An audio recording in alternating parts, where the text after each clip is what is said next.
has taken over. Let's go. It's Ferrall. Coast to coast. Steaks, chicks, stacks. You and I are going to make a lot of money.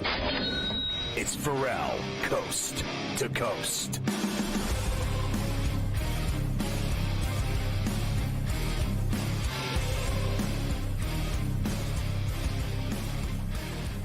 It's Ferrall on the bench, coast to coast, in the biggest way possible, hanging out. We are live in New Orleans off Bourbon Street in the French Quarter at the Convention Center at Radio Row for Super Bowl 59, like you read about. And, of course, in New York City, with people dressed in plastic bags, directing traffic, some kind of fashion shake it up, Shadooby. Carver High is back in New York. I'm in Nolens with the Alligator Bites and rocking it at the Eagles Chiefs again, part 2. And you've got to love it. It's an incredible thing if you think about it, Mike. After 30 of these in a row, I've seen it all. And you can see behind me the enormity of it in the convention center here in New Orleans. But it's just fantastic. So we got an incredible show for you here today. And every day this week, we're going to be hitting it all. Today, Kyle Soppe of the Pro Football Network will join us this very hour. Then in the second hour, Solomon Wilcots, our friend from SiriusXM NFL Radio. And then also in the second hour, we'll talk rack with Coach James Young, our basketball insider from Betting Above the Rim. Of course, you see him on C2C all the time. We'll certainly be talking about Luka and about De'Aaron Fox and those deals. Later in the 5 o'clock Eastern hour, Lindsay Rhodes from Sumer Sports and our friends at Sumer, of course, that we've had on from here before. At the Super Bowl every year. And Smiley Kaufman will talk to Carver High in the final hour as well, coming off the impressive win from Rory McIlroy at Pebble Beach in the Pro-Am in Northern Cali over the weekend. He certainly got it done. Interesting, I went down as we're staying right on Bourbon and Canal in the French Quarter, Mike, and I went right down there with Mafia and saw the spot where the travesty happened on New Year's Eve. It is now barricaded off with steel fencing, and no one's going through that. They got giant, cement girders. They got all kinds of steel there now. There's nobody going there. They got all these memorials set up down there. It's very sad. And then when you go down there, the police presence is like nothing you've ever seen in your life. There's thousands of them. There's thousands of cops on horse and on foot, on car.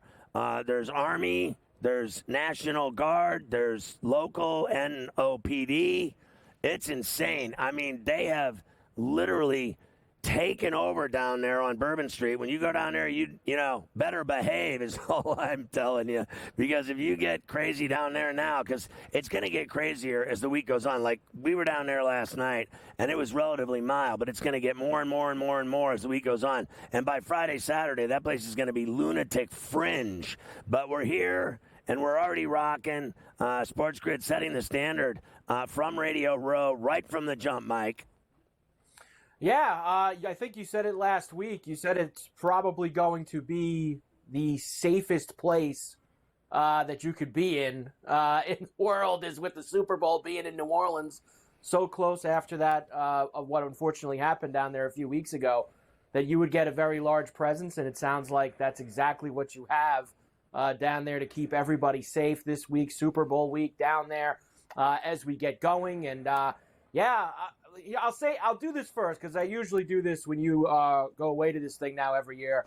I get it out of the way first. There had to be some kind of strange travel problem to get you there. There's always some kind of situation that happens, whether it's at the aeropuerto, on the flight, there. I know you usually have something that almost impedes you getting there in a timely manner. So give it to me now to start the week. So the first thing was, it was interesting. I sat next to this fat guy on the plane, so it didn't matter if I, slept or drank, or it didn't matter because he was going to hit me. I mean, he was like lopping over the seat, right? Like, so he was like, it was like 1.5 of him, and then me. There was, I just kept getting hit, no problem. Had a bloody or two. Got to New Orleans, and then went down to the French Quarter, and unfortunately I couldn't get my room because the place is packed, right? And I couldn't get my room for 5 hours, so I took advantage of that by drinking rum and eating 100 oysters on the half show. I just get sat the fried and watched sports. The fried oysters? I got the fried ones? Those are great. I got the fried oysters at dinner. I got the fried oysters, the gumbo, the pasta jambalaya. I had it all going. But when I waited the 5 hours for my room, as you know, that didn't go well for me temper-wise. Okay. I got mad. And every hour that passed, I got more incensed. And so what I did was I bought high-end rum and had several rums so that I could get through it. And then I eventually got to my room, and then I would shower and go out to dinner with powerful people for dinner. And I partied with them at this fancy restaurant. One of the best restaurants in New Orleans, Mr. B's Bistro. It was crazy. And I ate all that, Creole food. And I partied till no end. And then I went out with Mafia. I went out with Mafia onto Bourbon Street and dodged horse cable for an hour and looked at naked people. Well, there you go. I knew. Well, you're going to see that. That's in New Orleans, you'll get that. In Vegas, you get that. So that usually is just something that comes with the territory for being out there. Bourbon Street is actually, you know what it is? It's the Strip on a skinnier road that smells worse. Yeah, there's you could probably go a little bit deeper than that too, with a couple of other differences. But yes, for the most part, that is precisely nailing it down what you're dealing with. It's basically, Mike. Let's just get real. Like that place down there, and there's potential for everything: danger, trouble, sex, whatever. But I will say, it does have a slice of hell on earth. That I think in concert with the place. When you're there is a little feeling of, and I said this last night, I am in hell on earth. But it's it's still cool. It's like a fun place, but it's actually at the end of the day hell on earth. Well, it'll probably really feel that way by Thursday, Friday. Thursday, Friday, when it really starts jamming down there, it's probably going to be some scene. I can hear it in my room. I can hear it in my room. So I'm right over Bourbon Street. So, I said to Mafia last night when I was partying with him, and we're having rum. I have no idea how, because I have to, I take all kinds of pills and everything for my heart and all this other stuff, and I take sleeping, pills and stuff. So I said, I think I'm going to sleep, but I don't know how I'm going to sleep because there's marching bands going down the street, trombones, tubas. There's jazz music in every bar. There's, there must be 500 strip clubs. I mean, there must be 500 of them. No, there's a lot of those down there. And they're wheeling you in, too. They're begging you to come in. Yeah, they come out that. They do you this. Got people, they wave the hands at you like that. They're waving everybody in. They're trying to get you into those buildings. We'll start. We got obviously a lot to do. I know it's Super Bowl week, and you're in New Orleans, but I mean, we show up here on Monday with the biggest trade in NBA history that we have to talk about. Can you believe it? When we come back with your boy Luka going to LA, Unbelievable, and AD going to Dallas. So we got to get into all that when we come back to start things off, because I can't wait to hear what you think of your boy Luka styling out in LA now. Unbelievable. The whiny crybaby bee that he is. And now, I'll say this before we break, that it came to fruition, right? What I'm hearing is that they got sick and tired of it.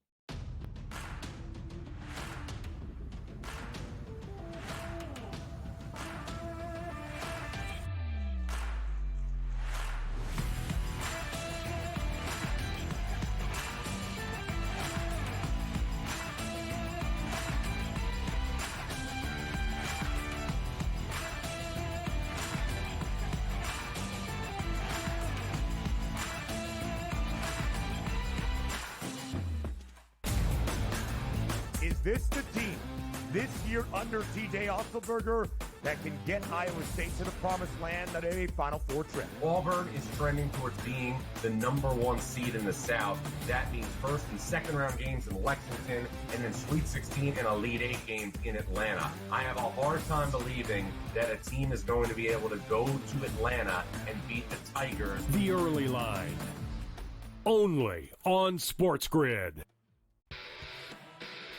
You know, they have a lot of hopes, and they thought last year they were turning the corner.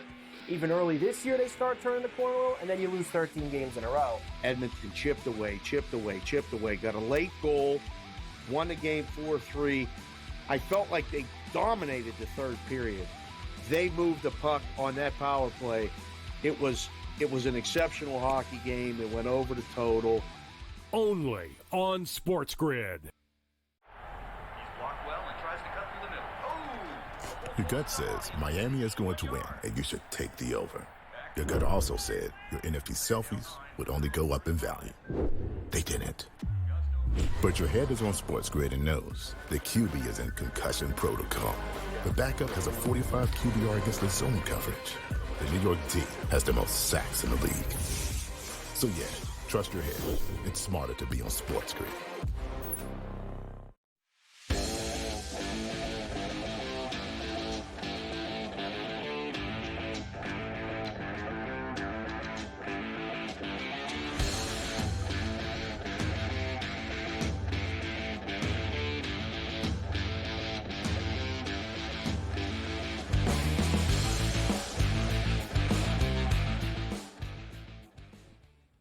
All right, Carver High. We start by talking about Luka and the deal to the Lakers for AD as Davis goes to Dallas in a stunning deal on Saturday night at around midnight that they pulled off. And people have been talking about it ever since, so much so that I almost feel like the Fox and Levine deal was ignored.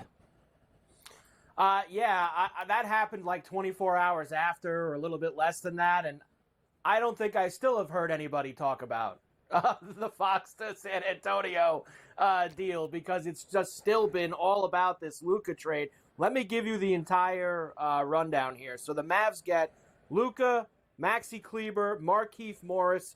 They all go to the Lakers.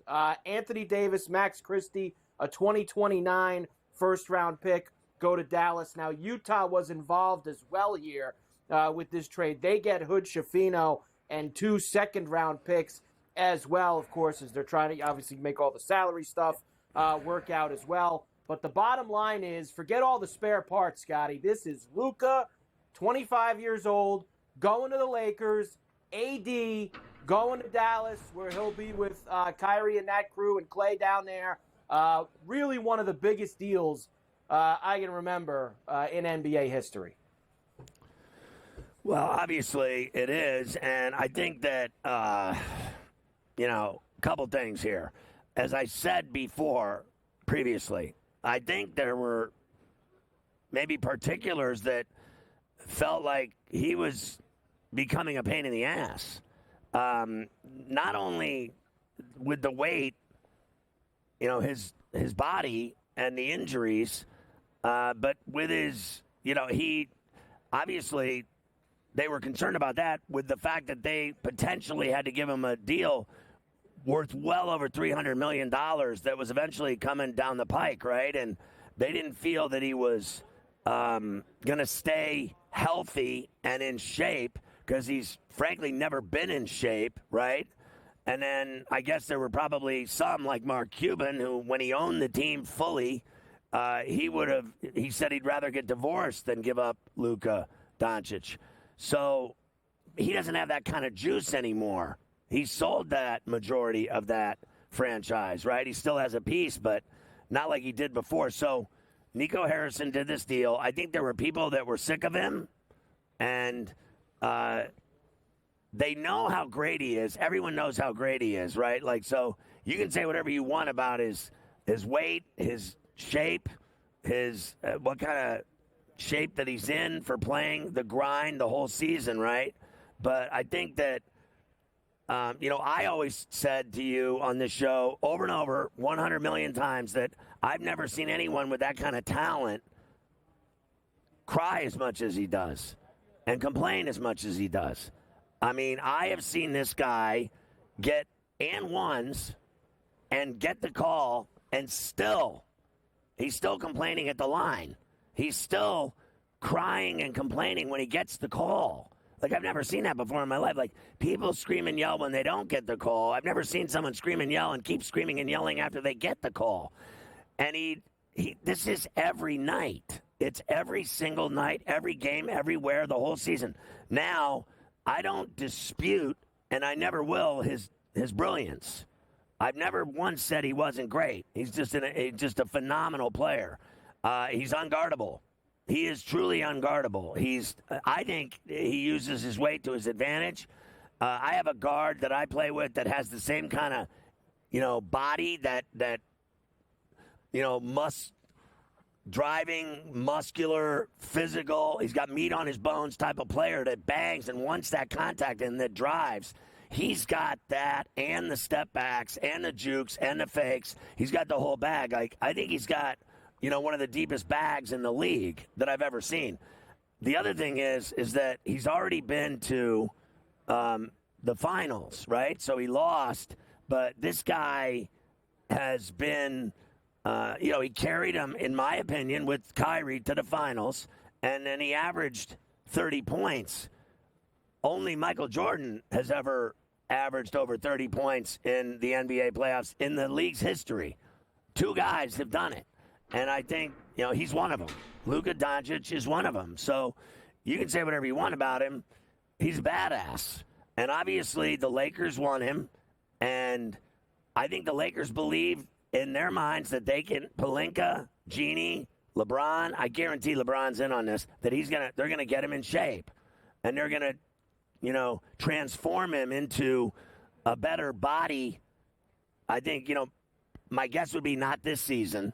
I think next season you're going to see a different body. I think he's going to look entirely different next year. Like, you've seen Zion actually at times lose the weight, lose the cut, and go down a little bit and look pretty decent, but he's never playing back-to-back and he's always injured, whatever, right? But my point is that I think they think that they're going to get him in shape, and they think that he's the face of the franchise for the next, I'd say, 7 to 10 years. He's 25 going on 26. He's going to be what?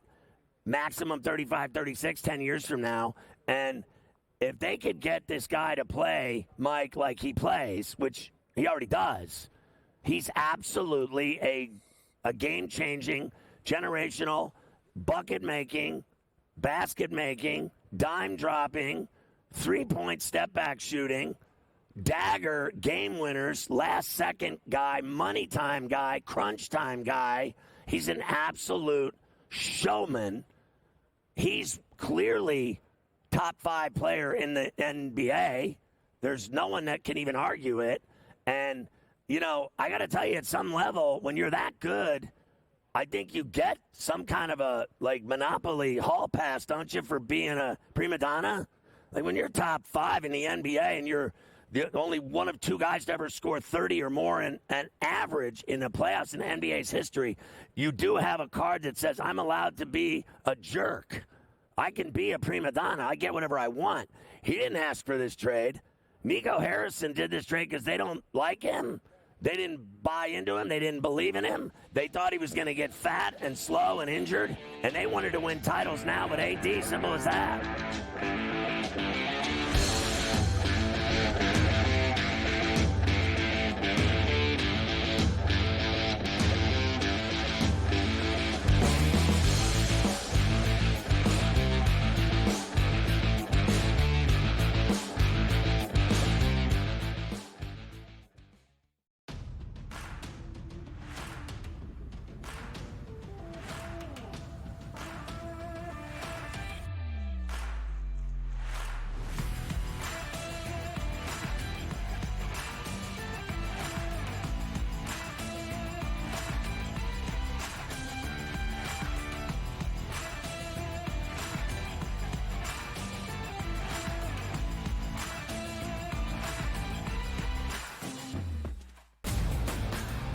Is this the team this year under TJ Otzelberger that can get Iowa State to the promised land at a Final Four trip? Auburn is trending towards being the number 1 seed in the South. That means first and second round games in Lexington, and then Sweet 16 and Elite 8 games in Atlanta. I have a hard time believing that a team is going to be able to go to Atlanta and beat the Tigers. The Early Line. Only on SportsGrid. You know, they have a lot of hopes, and they thought last year they were turning the corner. Even early this year, they start turning the corner, and then you lose 13 games in a row. Edmonton chipped away, got a late goal, won the game 4-3. I felt like they dominated the third period. They moved the puck on that power play. It was an exceptional hockey game. It went over the total. Only on SportsGrid. Your gut says Miami is going to win, and you should take the over. Your gut also said your NFT selfies would only go up in value. They didn't. But your head is on SportsGrid and knows the QB is in concussion protocol. The backup has a 45 QBR against the zone coverage. The New York D has the most sacks in the league. So yeah, trust your head. It's smarter to be on SportsGrid.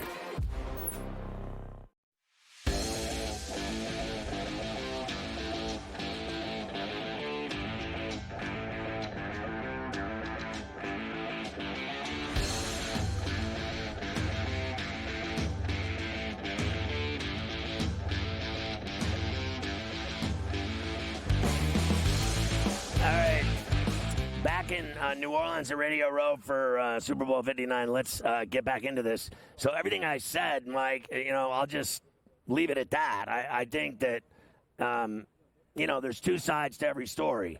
I think that he is phenomenal. I think he's a painful complainer on the floor, but he's so great. You just have to deal with it. There's no getting around it. Like, you cannot avoid his crying. And it sickens me because I've never seen anyone that great, that brilliant, be that much of a pain in the ass with the refs. Like, the whole game, he's screaming and crying and yelling at refs. I hate it. But I also understand Dallas' side of it that, like, let's face facts. When Davis plays, he's a double-double machine. And I'm talking big number double-doubles. Like, he's putting up, like, some nights he's like 42, 20. You know what I mean? Like, Elgin Baylor type numbers when he plays and he's healthy. But he also has the peanut brittle-itis where he's, missing games all the time with, his stomach, he bent over in his ab. He felt something in his ab and he's out a week. Like, it drives me nuts how many games that guy misses. He's got something wrong with his eye, his stomach, and it's always something. But you have the story, right? At one point they said Luka was up to 270. Yeah, they claim that he had gotten up to 270. Now, remember, he hasn't played since Christmas when he got hurt. He's apparently very close to getting back. Now, I'm sure you saw this as well. I saw the video of him getting off the plane in Los Angeles last night where he met Point. Right. He didn't look 270 pounds in that video. He did not look heavy in that vid. He looked great. This is all. He looked great. This is like becoming like a Harden thing. Remember how Harden like walked around like looking like he was fat, but then he got traded, and then suddenly Harden was like the 40 pounds lighter when he came out on the court. Like, it kind of looks like that. Here's the two things I want to ask you about this before I give you this this GM who traded him away. Number one, do you believe that LeBron actually didn't know? Because we heard this other story that, he's out to dinner in New York after beating the Knicks. He had completely blindsided by this. He had no idea that any of this was coming. Do you believe that? And do you believe that the Mavericks, as they are right now, putting AD with Kyrie, those other bigs that they'll have, Gafford, Lively, etc., and Clay, can they actually win the title as they are right now in the next 2 or 3 years? Well, I think they, at some level, Nico Harrison and the Mavericks have to win a title in the next 2 or 3 years with this core, with this five that they have now and bench that they have now. I think I thought they were already, obviously, on the precipice of it. They were already in the final. They lost. It is what it is. I don't think that they lost because they didn't have Anthony Davis. I think they lost because the Celtics were the best team in the NBA last year, and they were going to beat anybody that they played, including Dallas. I think if they played him again with Davis, it'd be a different story altogether because he's a two-way player, Mike. He plays at both ends of the floor. He scores, and he dominates the glass at both ends, offensively, defensively. He blocks shots. He alters shots. He owns the paint, and he gets rebounds and kicks the ball out, and they rip and run. So, yes, they have to. It's not a question of will they. They have to win a title in the next 2 or 3 years. Otherwise, people are going to turn on Nico Harrison like a witch. Like, you find out the chick in the village is a witch, and they burn her. So I think this guy, it took some serious stones to make this deal. And then I don't believe for 1 minute that LeBron didn't know. Because I saw something today. When you look at his career, he's always had someone that he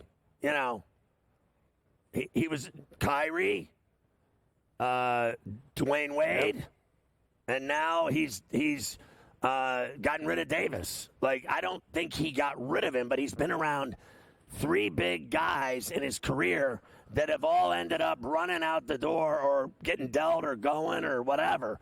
So I think, I believe that he is such a central figure and focus of the Lakers. He literally runs the Lakers. I don't believe for 1 minute, frankly, I think Jeannie Buss is a businesswoman. I think Rob Pelinka is a pretty boy. And I think LeBron James runs the Lakers.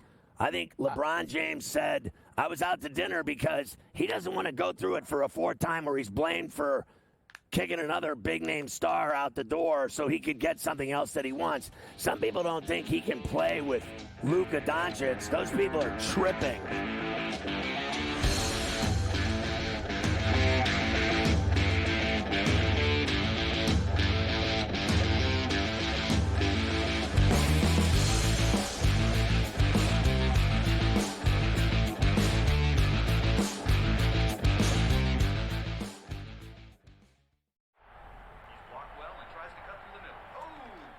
Your gut says Miami is going to win, and you should take the over.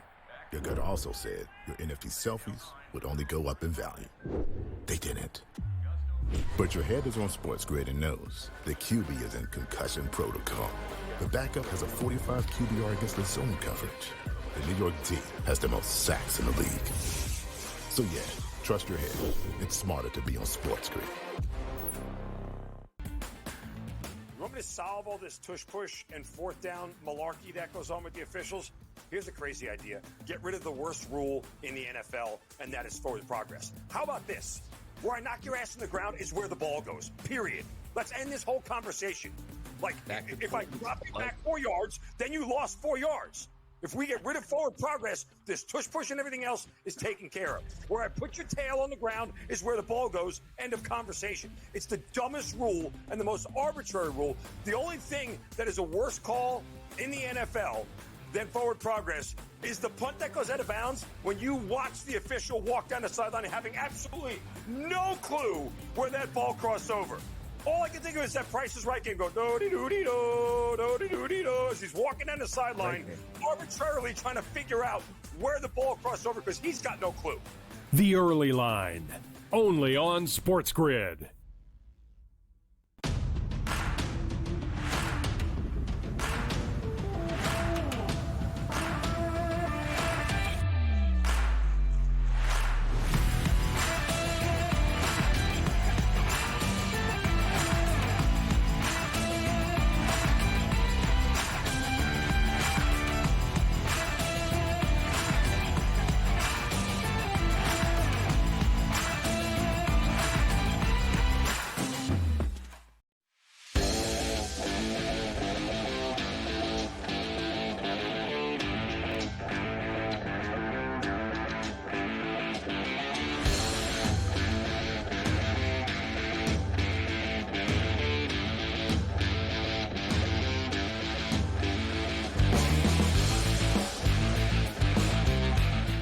So, we're at the Super Bowl all week. Let's just get that straight. But we're talking about what matters on this show, and that's this Luka deal. Let me just say this.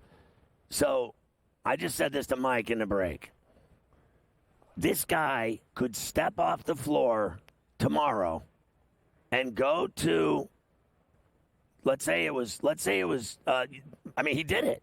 Like he was in the finals, and then he went to Paris, right? Like in a couple weeks, and he could have played with 4 garbage men from Slovakia. Literally guys that are garbage men all week long on the back of a truck, grinding, busting their ass.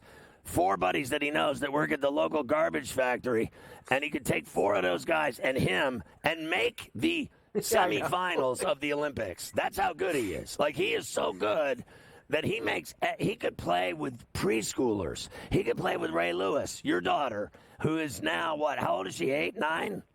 8. She's 8 now, yes. She's 8 years old. He could play with her and no one else, the 2 of them, and they would win that kids league you're in.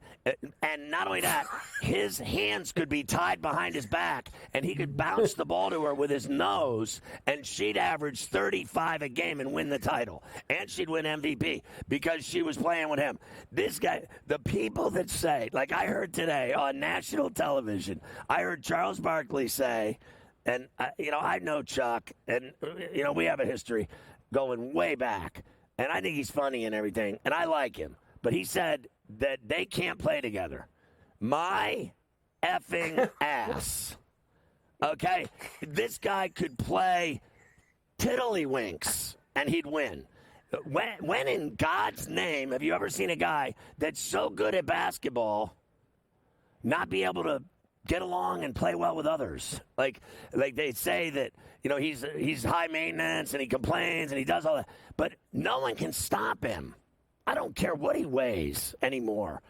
Did you see what he did in the playoffs? He just rips your heart out and eats it right in front of your face, and then he ends up with your wife in bed with her. I mean, this guy's unguardable. And so you can say whatever. All these people that think they know something, and I don't dispute Chuck knows basketball, but to say that he can't play with LeBron James is so laughable to me. It's the funniest thing I've ever heard in my life. LeBron James could play basketball with a seal, and he would win. I mean, he could play with a seal. He could play with a giraffe and win. Like, I just stop with all that.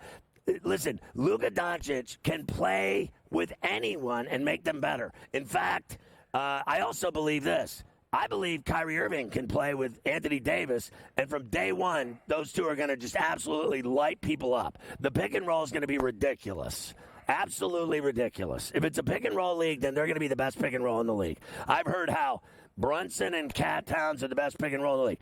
Cat Towns shoots more threes than any big I've ever seen, except maybe Wembanyama. He chucks them too. The pick and roll with Cat to me is really non-existent. All he does is stand on the wing and chuck threes, and then when he goes in the low block, he scores and drives. Pick and roll. You're going to see pick and roll in Dallas now, and they got all these other guys, P.J. Washington, Gabbert. They got guys that can flat-out play. Kyrie can flat-out play. They're all ballers. And believe me, Kyrie's going to pick it up with KD in 5 seconds. Luka playing with LeBron James, that's going to be 3 seconds before they're dunking. 3 seconds before the first play they run is going to be remember, we used to say at Carver High, turn left at the Chevy, go deep. Just turn left at the Chevy, and the ball will be in your hands. They're going to dominate. Stop. I agree with you. I thought some of the most ridiculous stuff I've seen since this happened late on Saturday night was people telling me that this means, the Lakers now won't win this year, or the Lakers can't win now in the short term because of this. That's nonsense. It really is. You put these 2 guys together. I know they have no bigs right now, and they'll probably figure that out by Thursday. But these 2 guys together, and if there's anyone, Scotty, in the league, in fact, I think LeBron is the only guy in the entire league that Luka can go and play with and actually, take not a second fiddle, but a back seat. It's LeBron. He's the only guy he probably respects in the entire league that he would sit there and learn something from him. And LeBron's going to show him Look at the history of this franchise, my man. I came here after Shaq and Kobe, Magic, Kareem. I'm going to pass this on to you. For when I'm done, you're going to be the guy that leads this historic franchise. Right. I think Luka locks in, and he's going to be phenomenal in Los Angeles and even change some of his ways. I think he'll change some of his ways, too. I mean, fabulously put, Mike. I mean, well said. And respect. That's exactly what's happening here. And let me tell you something else. Here's a guy that he's already 40 and he's unstoppable still. Plays like he's 30. He has had to carry that franchise since the day he went there. He is a point forward. He has the ball 98% of the time. When they bring the rock up the floor, he's got the ball. So now, can you even fathom with this guy? Because now Luka's going to have the ball. The offense is changing overnight. Can you flip a pancake? Here's what's going to happen. Luka will bring the ball up every time, and LeBron James is going to be free to destroy lives. This guy's going to get him the ball. You like watching him dunk? Well, guess what? He's going to dunk 40% more. You like watching him finish at the 10? That's going up 75% because he's had to play outside at the perimeter. He's chucking threes from 35 feet. Those days are over, bro. He's going inside now, doing whatever he wants. He's going to be free to roam off screens. He's going to be in an offensive motion, and he's going to have a guy that knows how to find buckets like, snowfall finds the ground. I mean, honestly, hearing people analyze either or, okay, like that this guy can't play with him or that Davis isn't going to fit with Dallas. I mean, where do these people come up with this stuff? It's almost like I feel like I'm in a world of idiots. I'm in a world of idiots. All right, let me hear some from the particulars. All right, let's go. Let's play this. Here's this Nico Harrison saying that no one knew about this trade, including Jason Kidd. And I left Kidd on there because Jason Kidd looks like this is the absolute last place he ever wants to be in his life, is sitting at this press conference after getting rid of Luka. Here we go. And I'd like to give Rob Pelinka a lot of credit. Trades, you guys have been around here, trades don't happen at the smallest level without stuff getting out. And Rob and I were able to have, really intense conversations over the course of, 3 or 4 weeks that started out as a coffee that, was more, hey, would you ever, I don't know, would I? Let me think of, and then it built upon that. And, we kept it between us. We had to keep it tight. J. Kidd didn't know about it. But J. Kidd and I are aligned, and we talk about archetypes, and we talk about the culture that we want to create. So I know the type of players that he likes without actually talking to him. Hey, would you like, so I know that. And J. Kidd coached them when they won a championship. So I think when you're aligned with your coach like that, I know the type of players that he likes. And so I felt good about it making sense to where we're trying to go. Yeah. Listen, just so we're clear, everyone has bosses, right? And you have to listen to your boss, and you have to do what your boss wants, right, in life, or you're going to have problems. I can tell you firsthand. And I think that Jason Kidd was in that position of, these people are my bosses. I think there's ownership involved. I think Nico obviously has a relationship with Pelinka that goes way back. They're like lovers. They've been, friends forever. And I think they were able to manipulate the scene, the media, the outsiders, the crush, and get the deal done. Listen, everyone knows how great he is, Luka. It is what it is. They made the deal. It's done. Get over it. Let's see how it plays out.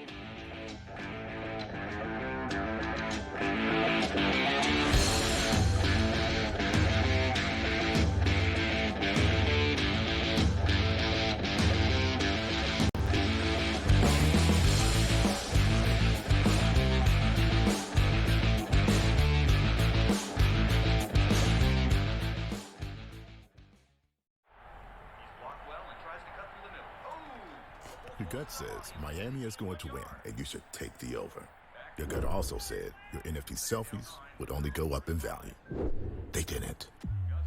But your head is on SportsGrid and knows the QB is in concussion protocol. The backup has a 45 QBR against the zone coverage. the New York team has the most sacks in the league. So yeah, trust your head. It's smarter to be on SportsGrid. You want me to solve all this tush-push and fourth down malarkey that goes on with the officials? Here's a crazy idea. Get rid of the worst rule in the NFL, and that is forward progress. How about this? Where I knock your ass in the ground is where the ball goes, period. Let's end this whole conversation. Like, if I drop you back 4 yards, then you lost 4 yards. If we get rid of forward progress, this tush-push and everything else is taken care of. Where I put your tail on the ground is where the ball goes, end of conversation. It's the dumbest rule and the most arbitrary rule. The only thing that is a worse call in the NFL than forward progress is the punt that goes out of bounds when you watch the official walk down the sideline having absolutely no clue where that ball crossed over. All I can think of is that Price is Right game go do-de-do-de-do, do-de-do-de-do, as he's walking down the sideline, arbitrarily trying to figure out where the ball crossed over because he's got no clue. The Early Line, only on SportsGrid.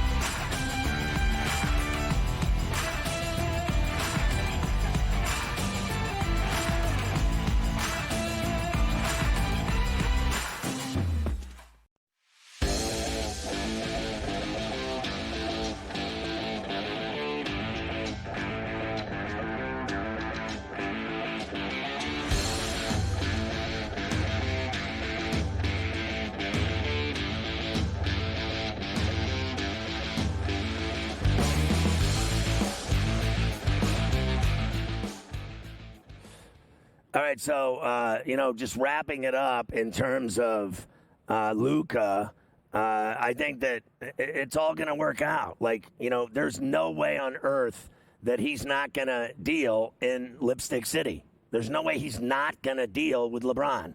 The rest of those guys, it would, behoove them to, I think, come around real quick to the fact that this guy's taking over that franchise. LeBron knows it. LeBron's an old man now, but he still plays like he's 30. But he's a savage, and he's going to do his thing with this cat as sure as I'm sitting here. Have you ever seen them play together, like in all-star games? I mean, they laugh all day because it's so easy. It's so easy for them to go off on people. And I think Kyrie and Davis are going to go off together in Dallas, and they already have a tough team, a physical team, a banging team down there. They had it with Luka, and if those people don't like Luka, screw them. I mean, they moved him. It is what it is, and they got to live with the consequences. So we move on here from New Orleans. Kyle Sabi's with us from fantasy betting analyst, of course, at Pro Football Network. Good to see you, Kyle. And I know you wrote a piece on what I think has been the ignored story. Sure. The De'Aaron Fox and Zach LaVine. Now, I got to ask you because I think Zach's a badass, and so is De'Aaron. And I think this benefits both San Antonio. Wemby gets to play with this cat. That's it. And he's a freak. And LaVine is 44% from, what is he shooting? He's career highs from the floor and three, averaging 24, 4 and 4, 4+. And he's a badass, too. And that deal has been ignored. I agree. I mean, LaVine can play. We know that. I'm not sold on the situation there. You've got a lot of guys that play kind of similar ball. Going to San Antonio, you're talking about Luka. You're talking about the Mavericks. I'm talking about a team in San Antonio that's going to be good for a decade. Man, I compared them to the run and gun Suns. Amari Stoudemire, Steve Nash, fit like a glove from day one. This team gets half a season to warm up. I don't think they're going anywhere. They're 5 games under 500. I don't think they're going anywhere this year. Right. But moving down the road here, San Antonio is going to be a top 3 team. List to me the West teams you want over San Antonio moving forward. I get OKC. I'll give you that. After that, is it much of a list? No. But I'll say, I agree with you, everything you said, because I said it earlier. I was talking to somebody about it off air, and I was saying how they're tough now. Yeah. They're just not good. They're tough. They play. He's that good. Like, he's that good. And then, with Castle, and then, remember, they've been doing it without Pop. Yeah. And, he had a stroke. So they have been tough. They're like a team they're a problem. Like, remember the first game in Paris, they killed the Pacers. Then they got bent over, right? Yeah. But they are tough every night. They're a game every night. They show up every night. And now imagine when you get that type of player to go with him. And we're not talking CP3. We're talking De'Aaron Fox. We're talking closer to peak CP3, maybe peak plus with the scoring that Fox brings. He's better. It's evolution. CP3, the point guard, I'll give him all that. His credentials are there. De'Aaron Fox, when all is said and done, is going to be a better basketball player. I get that you're talking 15 years, and I'm not talking bad about Chris Paul. No, don't get me wrong. Me neither. You're talking Wemby, who's impacting games, impacting winning, impacting spreads in a major way. We're 110 games into his career? He said it himself the other day. This is the worst version of Wembanyama that we're going to see. Ever. That is impossible for me to fathom. And then you got De'Aaron Fox, who's reaching his prime. You mentioned Castle. Vassell's there. Pop's going to be there. This team. Barnes, they're loaded. They're not just a playoff team. They're a problem, like you said. Would it shock you? If they won the West next year? No. I said on the show many times already that, first of all, the Defensive Player of the Year is already over. Yes. That's already over. For the next decade. He's going to have 275 blocks. And 200 threes. Easily. And then, so no one will ever win that award again for the next 10, 12 years. That's a done. If he's healthy, it's a done deal. Secondly, what really got me was that I can understand, frankly, that De'Aaron didn't want to stay in Sacramento. Fair enough. I would say that I could live with. But the fact that they would let him go. Now, I'll give you this. They cleaned up. They got 3 number ones and 3 number twos. Yeah, teach Dallas how to do it. So, right, like they cleaned up. So I guess at the end of the day, it was worth it for them. But I still can't believe that they did it. Like that they would let that guy go. But when you get those 6 picks, now you can start filling the cupboard. So I guess that's why they did it. But I don't know if I could ever sit in a room at a table and go, you know what we should do today? Let's trade De'Aaron Fox. It's the same with Luka. What are you doing with those picks? Your hope is to draft the next De'Aaron Fox, draft the next Luka. You had him in the house. Why move on from it? And now you're strengthening the Spurs, who are, like we said, a team that's going to be a team to watch for a long, long time. I don't think there's anything the league can do about it right now. Everybody wants to talk about Luka joining LeBron. That's great. You know how long that's great for? 18 months, maybe? What do you think of how Zach handled his business? Now, you got a guy like Butler who has just been lymphoma. He literally is lymphoma. He is such a cancer. He has ruined, in my opinion, the Heat for the year. For the year, they're done. They don't matter anymore. No, Heat culture gone. And then he took Pat Riley out and, beat him with a wooden mallet. And, turned it into a personal thing. Yeah. And I thought he looked really bad doing it. Then they were going to trade him to Phoenix. Then they're going to go to the Dubs. Yeah. Then he goes to the Dubs. He says, yeah, I don't want to sign a deal with them. Right. I'll play for the rest of the season, but not after that. He is impossible. How, in God's name, did Zach LaVine shut his mouth and just ball out all year in Chicago and never complain once? He did it right, and maybe he's just the better player, the more mature player at this point. I like how LaVine handled his business, which is where you were headed with that. I'm just not sure about the fit in Sacramento. You got DeRozan there. Sabonis I love. Sabonis I think you can build a championship contender around. I love him too. I think they're missing like a guy. De'Aaron Fox, if you will. Yeah. I think they're missing a number one option. DeRozan can get you buckets. LaVine can get you buckets. Sabonis can distribute, but you're missing that key piece. They think Monk's that guy, but he's not. He was better with De'Aaron than without him. When we come back, I want to keep talking to Kyle because I want to talk to him about his college power rankings, and I still want to get your thought on what Luka will be like in LA long term, like from now until 10 years from now, because he's probably got, Sure. If I got this guy LeBron James, who he's not like, but he played till he's 40, this guy plays at least till he's 35 or 36.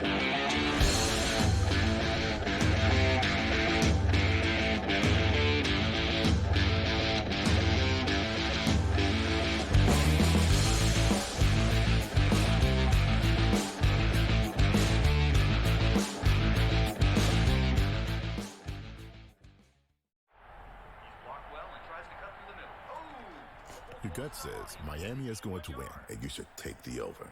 Your gut also said your NFT selfies would only go up in value. They didn't. But your head is on SportsGrid and knows the QB is in concussion protocol. The backup has a 45 QBR against the zone coverage. The New York D has the most sacks in the league. So yeah, trust your head. It's smarter to be on SportsGrid. You want me to solve all this tush-push and fourth down malarkey that goes on with the officials? Here's a crazy idea. Get rid of the worst rule in the NFL, and that is forward progress. How about this? Where I knock your ass in the ground is where the ball goes, period. Let's end this whole conversation. Like, if I drop you back 4 yards, then you lost 4 yards. If we get rid of forward progress, this tush-push and everything else is taken care of. Where I put your tail on the ground is where the ball goes, end of conversation. It's the dumbest rule and the most arbitrary rule.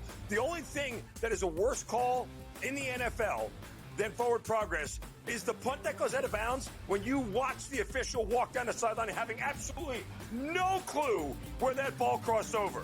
All I can think of is that Price is Right game go do-de-do-de-do, do-de-do-de-do, as he's walking down the sideline, arbitrarily trying to figure out where the ball crossed over because he's got no clue. The Early Line, only on SportsGrid.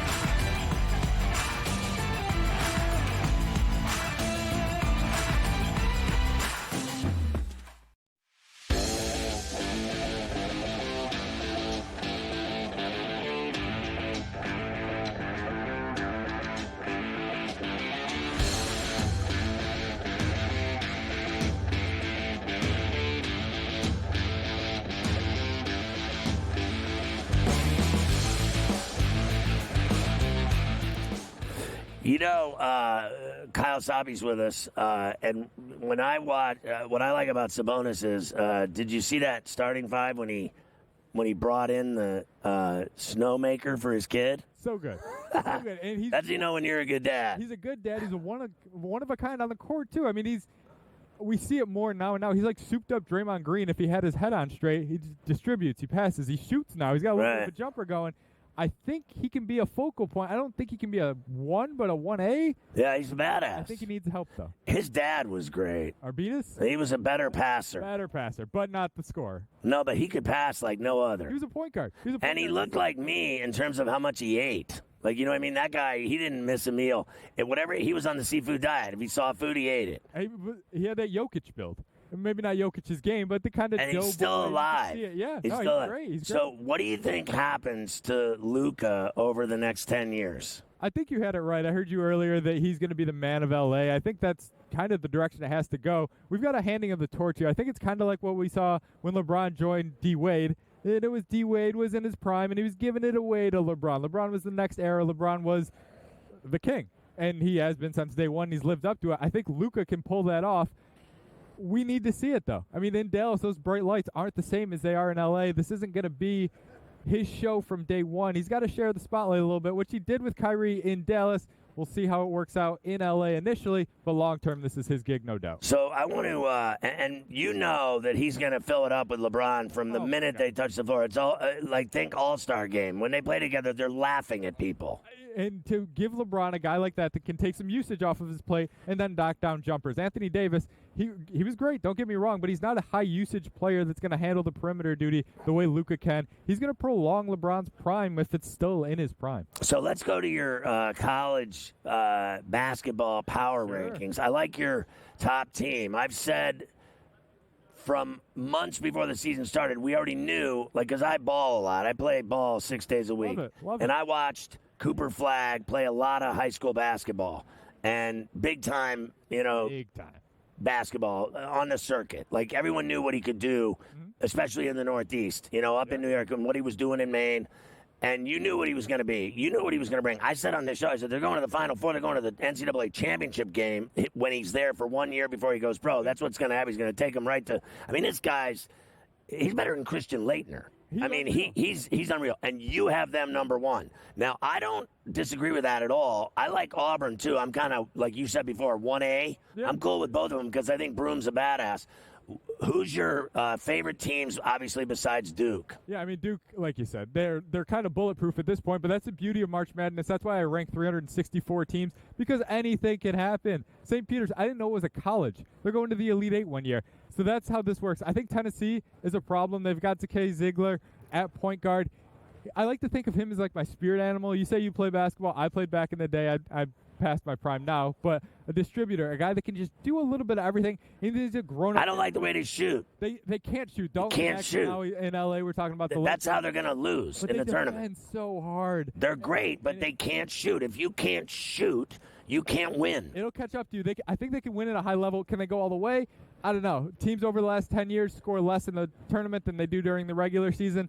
So there's something. So I'm shocked that you have Gonzaga too. Yeah, no, they're what is that about? It's a formula, to be honest with you. They came out high so far. We'll see how that goes as the schedule plays out. Their strength of schedule will hurt them, but Mark Few has them playing well. I mean, they're not Duke. They're not Gonzaga. They're not what they've been ever. Like, I've never seen a team of his more fair to Midland. I don't think they're much better than fair to Midland. I think they can be good, but they haven't been good. I've never seen them struggle in games like this. I'll give you that. Where they're laying 25, 30 points and they win by 8. Yeah, that's a weird thing about them. The expectations are so high on a game-to-game basis. Duke, Auburn, you have some smaller spreads because they play in power conferences.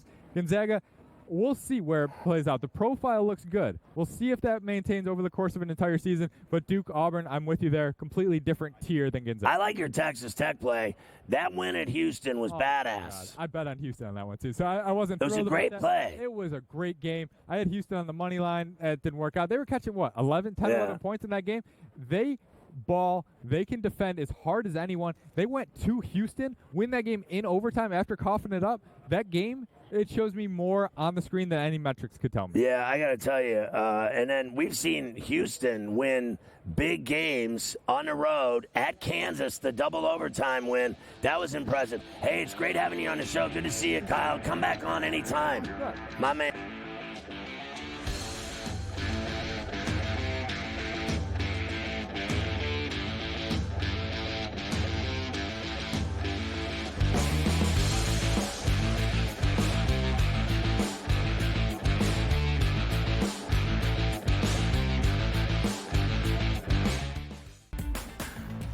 To solve all this tush-push and fourth down malarkey that goes on with the officials, here's a crazy idea. Get rid of the worst rule in the NFL, and that is forward progress. How about this? Where I knock your ass in the ground is where the ball goes, period. Let's end this whole conversation. Like, if I drop you back 4 yards, then you lost 4 yards. If we get rid of forward progress, this tush-push and everything else is taken care of. Where I put your tail on the ground is where the ball goes. End of conversation. It's the dumbest rule and the most arbitrary rule. The only thing that is a worse call in the NFL than forward progress is the punt that goes out of bounds when you watch the official walk down the sideline having absolutely no clue where that ball crossed over. All I can think of is that Price is Right game go do-de-do-de-do, do-de-do-de-do, as he's walking down the sideline, arbitrarily trying to figure out where the ball crossed over because he's got no clue. The Early Line, only on SportsGrid. Is it just a matter of his contract, his age? I mean, usually things like this get fixed pretty quickly, but this one is not fixed, and now it's just super uncomfortable. The opportunity or the idea of getting another team involved adds more complication to the situation, and it doesn't seem like a resolution is anywhere in sight, but the more suspensions come in, the more it's clear that the saga is over, or his time there is over. Newswire, only on SportsGrid.